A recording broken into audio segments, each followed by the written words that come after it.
Prenons en considération cette expression de la lettre aux Éphésiens, lorsque les temps seraient accomplis de réunir toutes choses en Christ, Éphésiens 1,10. Il est d'une importance suprême que nous reconnaissions qu'il y a pour Dieu un facteur de base qui régit tout et qui est une question suprême pour notre connaissance.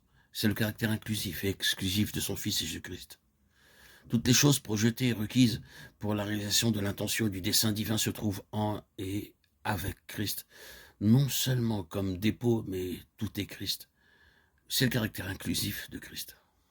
D'autre part, rien d'autre que ce qui est de Christ n'est accepté ou autorisé par Dieu dans le résultat final. C'est l'exclusivité de Christ.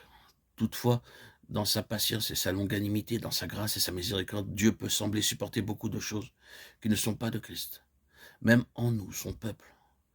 Mais bien qu'il semble permettre beaucoup de choses pour le temps présent, il est d'une importance suprême que nous saisissions une fois pour toutes que Dieu ne le permet pas vraiment. Il peut nous manifester sa patience, sa longanimité, mais de toute façon, il n'accepte pas ce qui n'est pas de Christ. Il a initialement dit que pour lui, cette chose est morte, et il œuvre pour amener progressivement la mort dans ce domaine, de sorte qu'à la fin, aucun fragment qui n'est pas de Christ ne sera accepté. Christ exclut tout ce qui n'est pas de lui. C'est le règlement de Dieu de la question.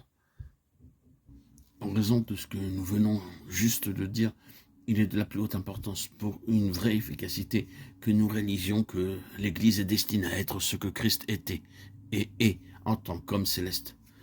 Uniquement ce qui est de Christ. L'homme céleste est éternellement efficace.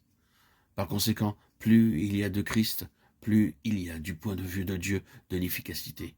Cela signifie que ce qui est et ce qui est vrai de lui en tant qu'homme céleste, quant à son être, quant aux lois de sa vie, quant à son ministère et sa mission, doit être vrai de l'Église.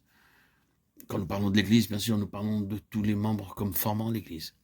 Avez-vous remarqué que nous parlons de Christ en tant qu'homme céleste et non pas de son égalité avec le Père dans la divinité? Nous redisons pas que l'Église doit être dans le même sens que Christ, Dieu incarné occupant la place de la divinité. Nous parlons de l'homme céleste. Christ était et est un homme céleste. En lui, l'Église est également un homme céleste, un nouvel homme. On ne doit pas la considérer comme quelque chose où il y a le juif et le grec, la circoncision et l'incirconcision, l'esclave et l'homme libre, une combinaison d'éléments terrestres de divers aspects de la vie humaine, comme ici sur cette terre. Celle-ci et toutes les autres distinctions terrestres sont perdues de vue et mises de côté, et un nouvel homme est introduit, où Christ est tout et en tous. Colossiens 3,11.